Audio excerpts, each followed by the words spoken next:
Hello friends, আমি রাহুল। আর আজকের ভিডিওতে ইউরোপিয়ানরা ভারতে আসার যে ডাইরেক্ট সি রুট সেটা খোঁজার জন্য অত্যন্ত সচেষ্ট কেন হয়ে উঠেছিল, আর ইউরোপের যে দেশ পর্তুগিজ, সেই পর্তুগিজ শক্তি ভারতে বাণিজ্য করতে এসে কিভাবে তারা শাসকে পরিণত হয়েছিল সেই সম্পূর্ণ বিস্তারিত কিন্তু আজকে ভিডিওতে তোমরা জানতে পারবে। আর এটা ইউপিএসসি এক্সাম পার্সপেক্টিভে অলসো ইম্পর্টেন্ট, তার কারণ হচ্ছে এটা স্পেকট্রাম থেকে কিন্তু জিনিসটা লাইন বাই লাইন কভার করা হচ্ছে। যারা স্পেকট্রামটাকে not a single times read out করেছো, মানে একবারও পড়োনি, তাদের জন্য কিন্তু এই ভিডিওটা খুবই উপকারী। কারণ তোমাদের একটা অ্যান্সার রাইটিংয়ের ক্ষেত্রে একটা ব্রড পার্সপেক্টিভ তোমরা কিন্তু একটা মানে আইডিয়া পেয়ে যাবে একটা। 7th সেঞ্চুরিতে রোম সাম্রাজ্যের পতনের পর থেকে কিন্তু আরবরা ইজিপ্ট আর পার্সিয়াতে তাদের কিন্তু আধিপত্য স্থাপন করে। আর এই রোম সাম্রাজ্যের পতনের পর থেকে কিন্তু ইউরোপের সঙ্গে ভারতের যে ডাইরেক্ট লিঙ্ক সেটা কিন্তু নষ্ট হয়ে গেছিলো। তার কারণ হচ্ছে ওই মেডিটেরিয়ান যে সি, সেখানে কিন্তু অনেক জলদস্যুতা চলতো, আর তাকে এই যে মেরিটাইম যে রুটটা, সেই রুটটাকে কিন্তু প্রোটেক্ট করার মতো কিন্তু কোনো সেন্ট্রাল বড় পাওয়ার ছিল না। যেই কারণে কিন্তু যে লিঙ্কটা ইউরোপের সঙ্গে ভারতের যে লিঙ্কটা সেটা কিন্তু নষ্ট হয়ে গেছিলো।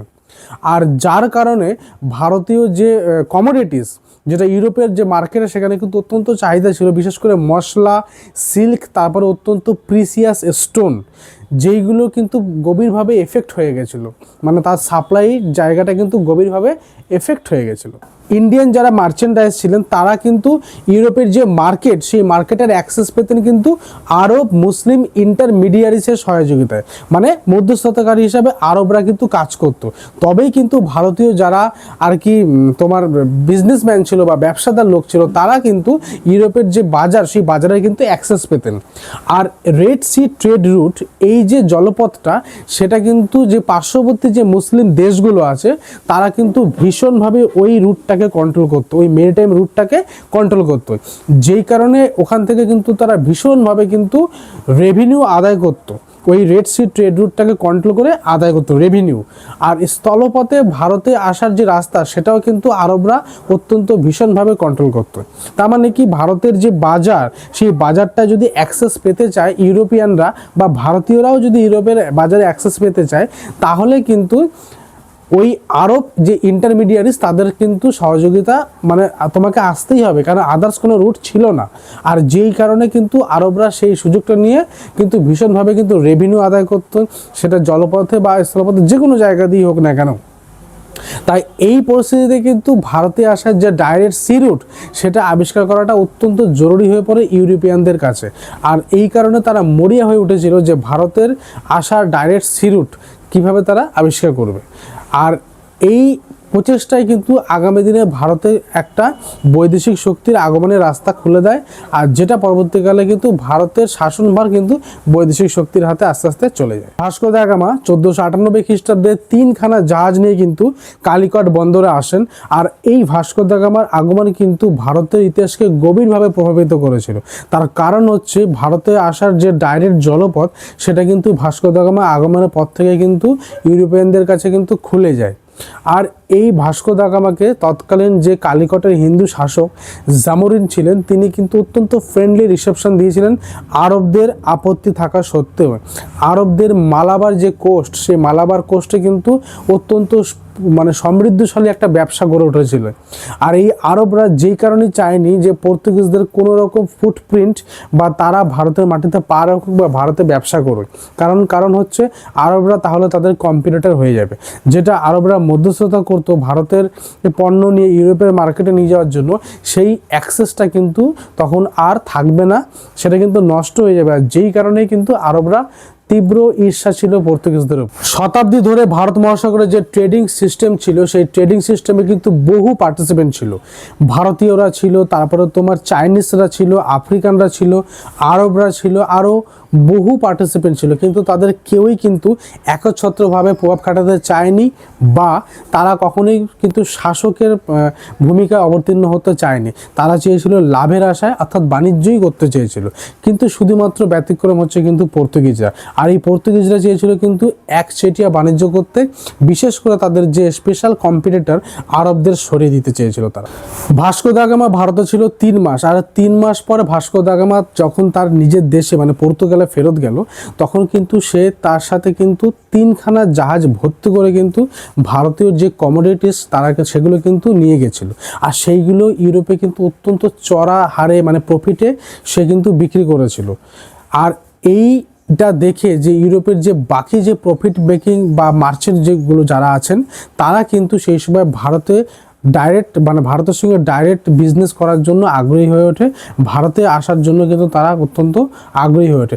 আগে এই যে কমোডিটিস যেটা ভারতের থেকে ভাস্কো দা গামা নিয়ে গিয়েছিল ইউরোপের বাজারে, সেটা কিন্তু আরবদের কাছ থেকে নিতে হতো, যেখানে কিন্তু ইউরোপিয়ানদের 10 গুণ বেশি টাকা খরচা করতে হতো। আর এই ডাইরেক্ট রুট আবিষ্কার করার পর থেকে কিন্তু এই 10 গুণ যে অতিরিক্ত টাকাটা, সেটা কিন্তু আর ইউরোপিয়ানদের পে করতে হতো না, যেটা কিন্তু ইউরোপের বাকি মার্চেন্টদের আই ওপেনিং ব্যাপার হয়ে দাঁড়িয়েছিল। যেই কারণে তারা কিন্তু চেয়েছিল যে ভারতের যে ডাইরেক্ট রুট, সেই রুটটায় কিন্তু মানে ভারতের সঙ্গে ডাইরেক্ট বিজনেস করতে কোনো মিডিয়ারিস মানে আরব যে ইন্টারমিডিয়ারিস তাদের সহযোগিতায় না। ভাস্কো দা গামার ভারতে আগমন কিন্তু ওয়ার্ল্ড হিস্ট্রিতে একটা নতুন যুগের সূচনা করে। কারণ হচ্ছে এই যে ডাইরেক্ট সি লিঙ্ক আবিষ্কার হওয়ার ফলে কিন্তু ইউরোপ আর এশিয়ার মধ্যে একটা যোগসূত্র স্থাপন করা হয়। আর এই মুসলিম যে ডমিনেন্স ছিল সমুদ্রপথে, সেই মুসলিম ডমিনেন্সটাকে কিন্তু এই ডাইরেক্ট সি লিঙ্ক আবিষ্কার হওয়ার পর থেকে কিন্তু ডিসপ্লেস করা সম্ভব হয়।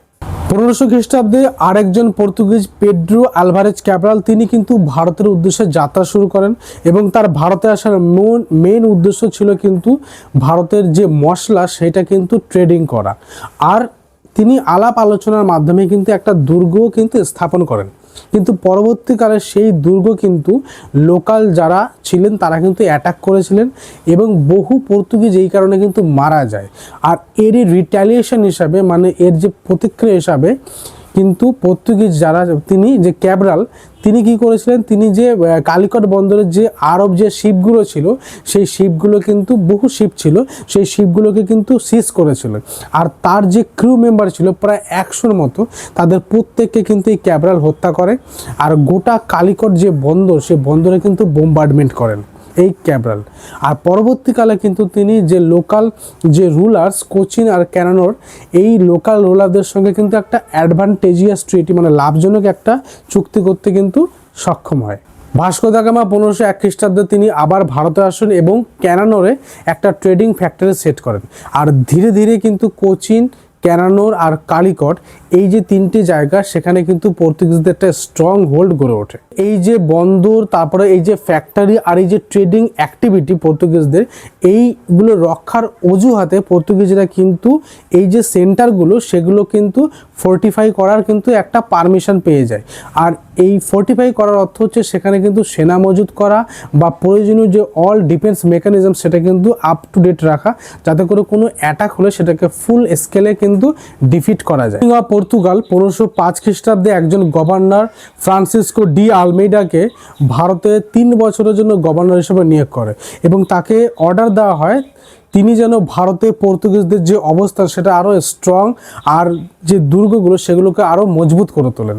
আর এই উদ্দেশ্যকে সফল করার জন্য তিনি কিন্তু আদেন, ওরমুজ আর মালাক্কা এই জায়গায় যে মুসলিম ট্রেডিং সিস্টেম ছিল সেই জায়গাগুলোকে অ্যাটাক করে সিজ করে সম্পূর্ণ যে মুসলিম ট্রেডিং সিস্টেম ছিল ওই জায়গাগুলো সেগুলো কিন্তু তিনি ধ্বংস করেন। তো নিয়োগপ্রাপ্ত গভর্নর ফ্রান্সিসকো ডি আলমেইডাকে আঞ্জাদিবা, কোচিন, ক্যানানোর আর কিলবাতে দুর্গ স্থাপন করার জন্য কিন্তু বলা হয়।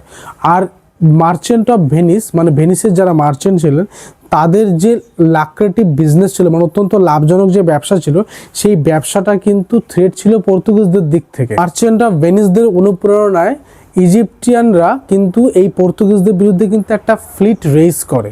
আর 1507 খ্রিস্টাব্দে কিন্তু ব্যাটেল অফ দিউতে কিন্তু পর্তুগিজদের পরাজিত করে ইজিপ্টিয়ান আর গুজরাটের যৌথ নেভি। আর আলমেইডার যে পুত্র সন্তান তাকে কিন্তু হত্যা করা হয়।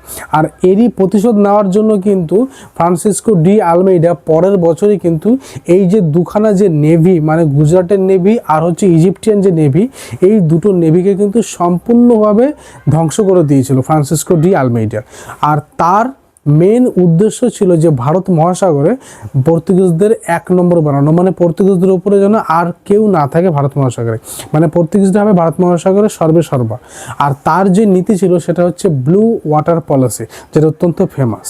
তো আজকের ভিডিওটা আর লম্বা করব না, কারণ অনেকটাই হয়ে গেছে। তো এর সেকেন্ড পার্টটা আসবে, মানে পর্তুগিজদের যে বাকি যে যারা গভর্নর বা শাসক ছিলেন তাদের যে বাকি যে রোলসটা, সেইটাও আমি কিন্তু এক্সপ্লেনেশন করব এই সেকেন্ড পার্টে। তো পুরোটা স্পেকট্রাম অনুযায়ী ফলো করে জিনিসটা করা হচ্ছে। তোমরা এক্সাম পার্সপেক্টিভও কিন্তু ইম্পর্টেন্ট, আর তোমরা জিনিসটা ভালো করে A to Z দেখো, তোমরা কিন্তু অনেকটা নলেজ হবে, ইতিহাসটাকে তোমরা জানতে পারবে। আর নিজের বন্ধুদের মধ্যে শেয়ার করো, লাইক করো, শেয়ার করো, সাবস্ক্রাইব করো যদি তোমাদের ভালো লাগে।